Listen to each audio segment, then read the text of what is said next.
Сайн бацхан уу эрхэм үзэгч сонсогчдоо та бүхэндээ цувралаар хүргэж байгаа нийгмийн эрүүл мэндийн сайн сайхны төлөө хэрэгжүүлэн хүргэж буй та сэргийлж чадна цуврал подкастын маань шинэхэн дугаар хүрэхэд бэлэн боллоо.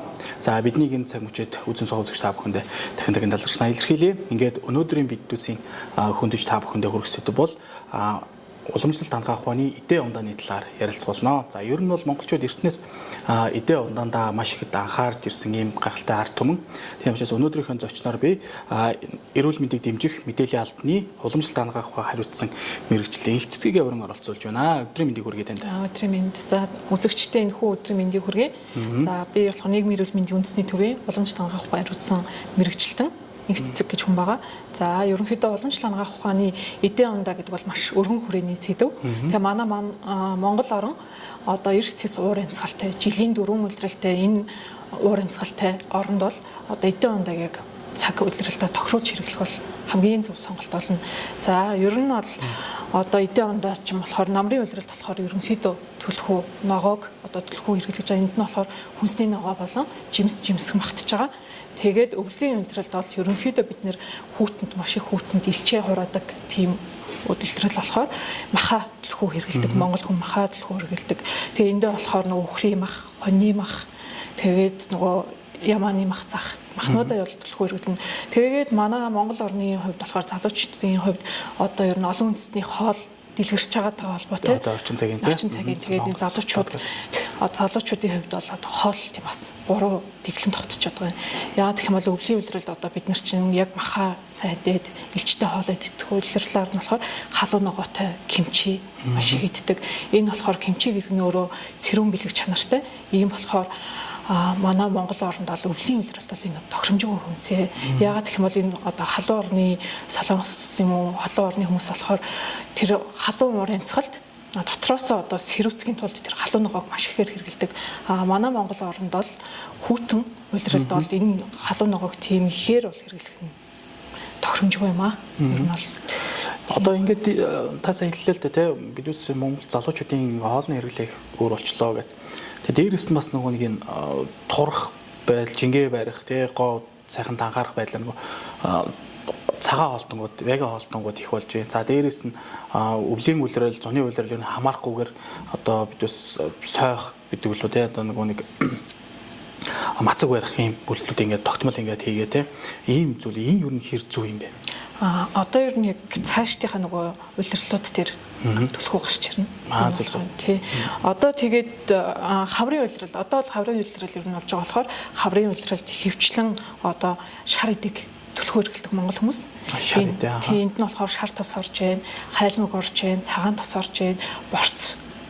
Энэ хүнсний бүтээгдэхүүнүүд бид нэр төлхөө хэрэглэдэг. Энд чинь нөгөө нэг улирлаар ингэж байгаа сте.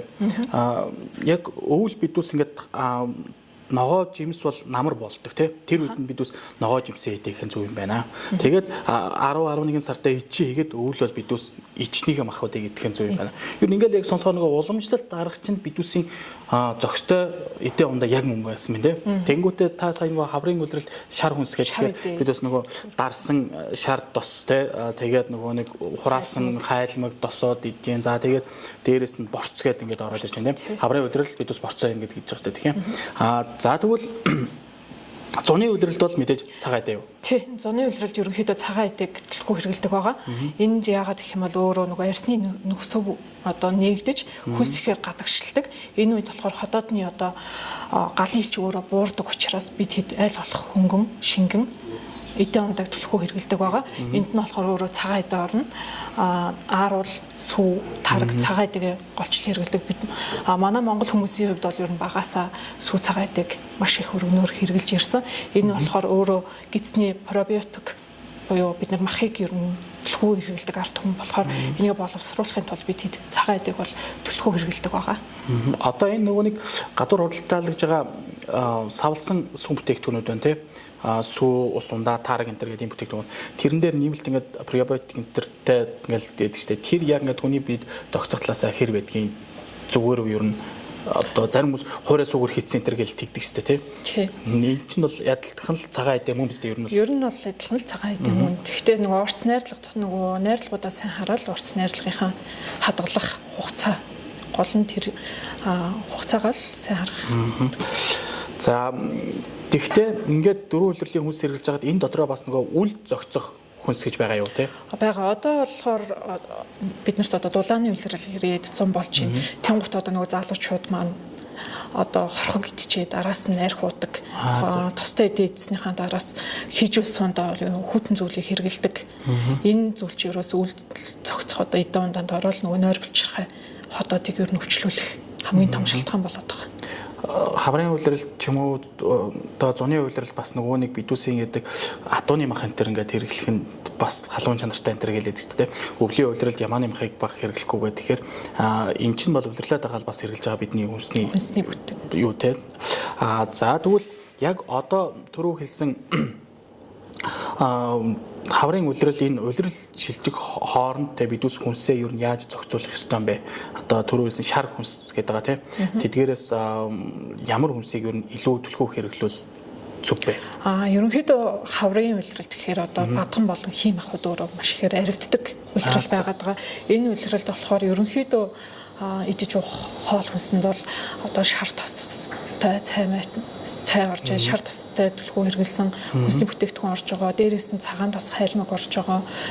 Тэгээд борц. Монгол хүмүүс ч одоо хавар нь өвөл нь болохоор ичээ бэлдээд борцлоод хавар нь борцоо хэрэгэлдэг байгаа. Одоо бол худалдаанд бол яг бид монголчууд уламжлал ингээд өвөл хавар ингээд мал төллөөд ингээд зунж байгаа цагаан эдэгээ хэрэглээ тэгээд ингээд явцдаг байсан. Одоо бол худалдаанд бол ингээд цагаан эдээ бол 4 улирлын хугацаанд л байж байгаа. Ер нь 4 улирлын хугацаанд энэ цагаан эдээ хэрэглэх зүгээр үе зохистой байж чадах уу?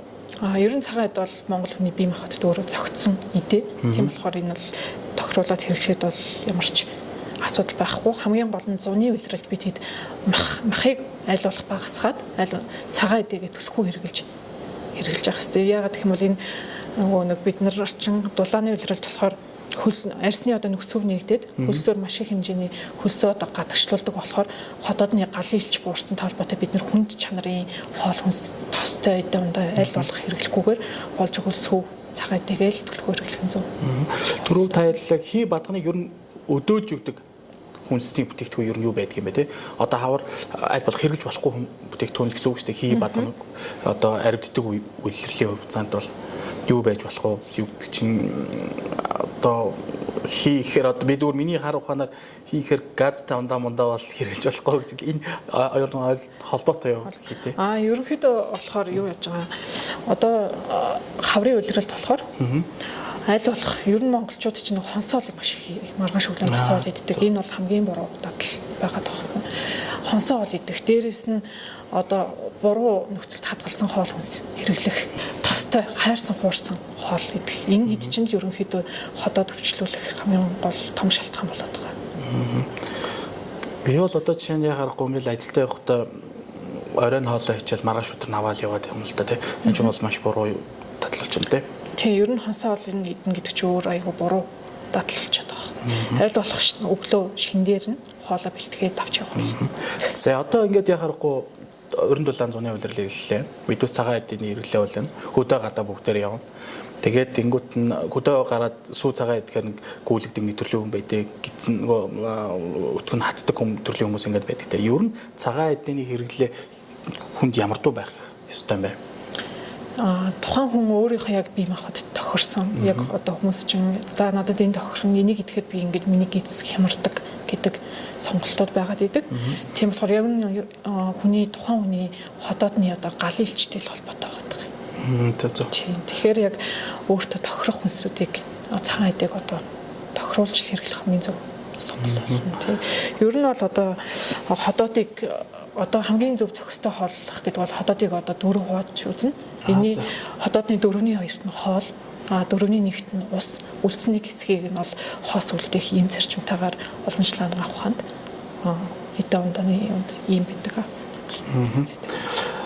За тэгвэл ер нь 4 улирлын хугацаанд бидүүсийн гол хэрэглэх хүнс ер нь монголчууд юу байх вэ? Бидүүс сүйдэ цагаан өглөө угаад оройд за өдөртөө юу гэдгийг борцгоо идээд оройдоо гурилтай шөлөөл борцтой гурилтай шөл. За өвлдөө бол махтай борцтой шөлөө борцтой шөлөө тий хавартаа ингэж амьдрах хэрэгтэй. Ер нь бидүүсийн бие организм хамгийн зөгцсөн тогтмол хэрэглэхэд яг тохирсон хүнс юу вэ? Ер нь монголчууд бол одоо эдийн ундааны тал дээр бол эртээр үеэс уламжлагдаад ирсэн. Энэ дадал байдал одоогор бол ер нь одоо үеийн залуучуудад байхгүй болоод байгаа. Энэ юутай холбоотой гэхээр одоо залуучуудын суурин амьдрал, байнгын суурин амьдралтай. Тэгээд энэ олон орны хоол орж ирж байгаатай ерөнхийдөө маш их холбоотой үсэт байгаа.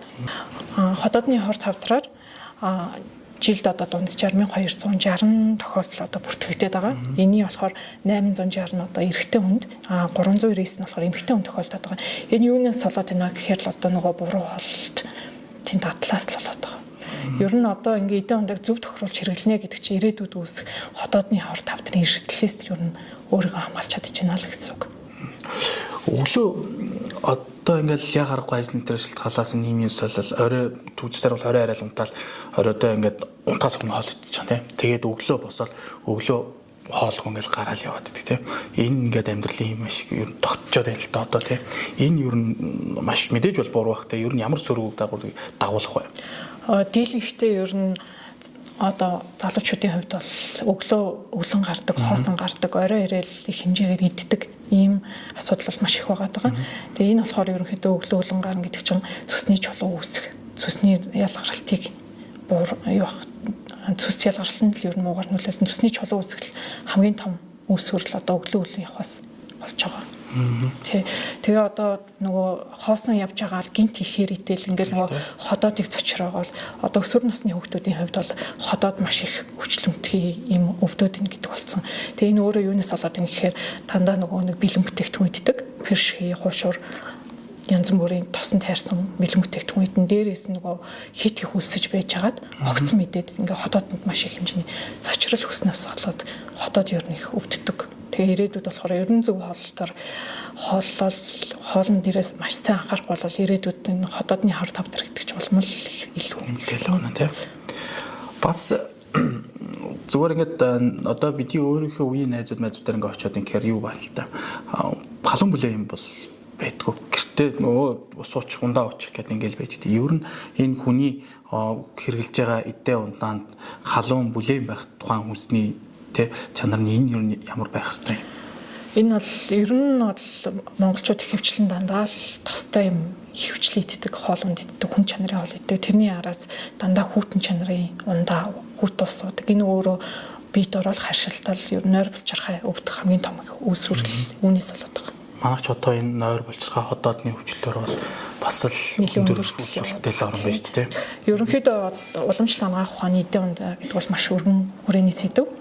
Энэ бол өвчнөөс одоо урьдчилан сэргийлэх номер 1-т хамгийн түрүүнд хийх ихний алхам л байгаа.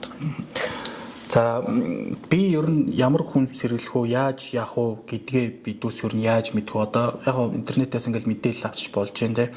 Тэрнээс гадна энэ уламжлалт эдийн ундааны талаар мэдээллийг ер нь ямар сувгаас яаж авбал боломжтой байдгүй, тийм сувгууд энэ төр байдгүй, номч гэдэг юм уу те. Тохиомлч гэдэг юм уу? Энэ тал дээр амнаас зөвлөгөө өгөөч.